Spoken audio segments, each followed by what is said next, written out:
A urinary tract infection is an infection in any part of the urinary system, the kidneys, bladder or urethra. Urinary tract infections are more common in women. They usually occur in the bladder or urethra, but more serious infections involve the kidney. A bladder infection may cause pelvic pain, increased urge to urinate, pain with urination and blood in the urine. A kidney infection may cause back pain, nausea, vomiting and fever. Common treatment is with antibiotics. In this video we look at how recurrent UTIs may lead to bladder cancer in the long run.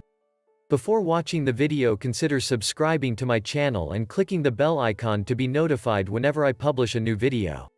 Pain, burning, urgency. Each of these symptoms will sound familiar if you've ever suffered from urinary tract infections.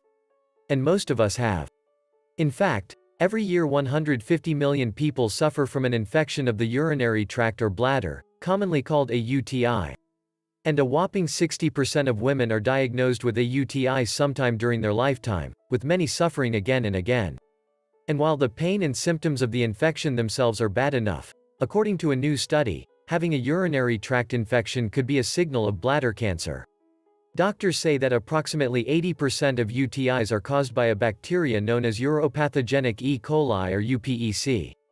And now, a new study has shown that this bacteria is capable of producing a toxin known as colibactin, which has long been suspected of being involved in cancer.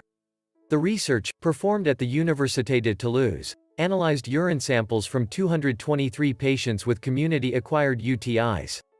Out of those samples, they found that 55 of the patients, or close to 25%, showed evidence of colibactin synthesis.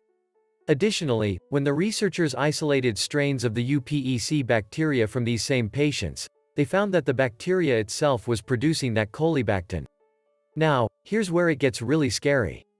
In a mouse model of urinary tract infections, the team found that colibactin-producing bacteria were capable of producing extensive DNA damage in bladder cells.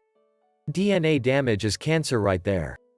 As the researchers put it, their findings support the idea that UTIs may play a role in bladder cancer development.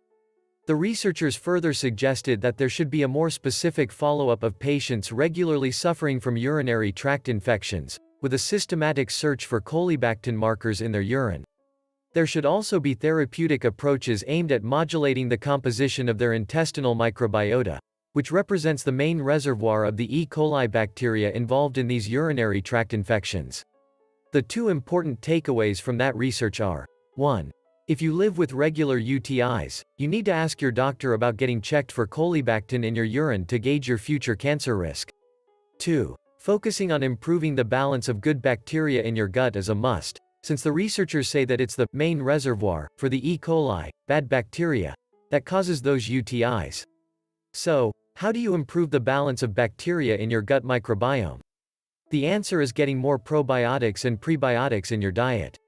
Probiotics are the good bacteria that help to tip the balance, and prebiotics are responsible for feeding them. You can find each in supplement form or get them through your diet. Probiotic sources include things like yogurt, kefir, kimchi and kombucha.